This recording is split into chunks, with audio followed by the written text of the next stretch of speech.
Good morning from the Joe Dodge Lodge in Pinkham Notch. Shula drove us down here yesterday afternoon after taking us into Gorham for a little resupply and some restaurant food. Our four bunk room rate included a breakfast, which we're going to have, I think, over here in the visitor center.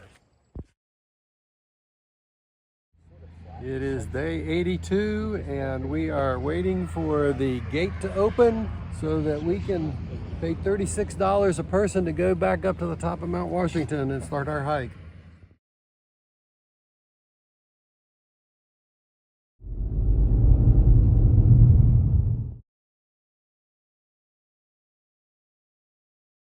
So they're saying that there's thunderstorms coming in and winds that are 70 miles an hour. And so we're going to try to get back off this mountain and scrub the day of hiking, and we'll have to deal with what comes next yet. But losing money is better than losing life. Today was kind of a bust. We left the lodge here at 8 in the morning to be in line for when the Washington Road opened up at 9, and we were certainly the first in line. We sat there for an hour, drove up to the top. The weather was getting worse and worse.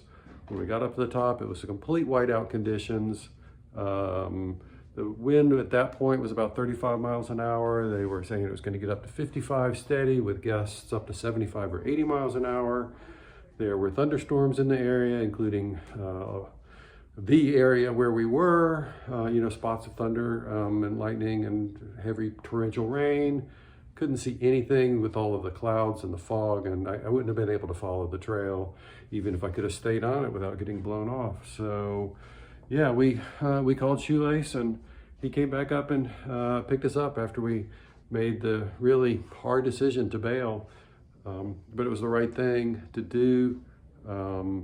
It's messed up our plans quite a bit. We've had to book lodges to get through huts to get through the White Mountains here, and due to some lack of availability, we are actually skipping a 12-mile section for now and moving forward, and not sure when we are going to come back and pick up the 12 miles from Mount Washington over Mount Madison and then down to Pinkham Notch. We may do that here before we leave the area without staying at a hut. Instead, we'll camp somewhere, or we may come back in August after we summit Katahdin just to pick up those 12 miles, because we can't skip 12 miles and call ourselves through hikers. But so it's been a meh day back here at the lodge, just sort of laying around feeling disgruntled with the weather, but you really can't blame the weather for what it is. Better to be disgruntled than dead. So we'll see what happens next.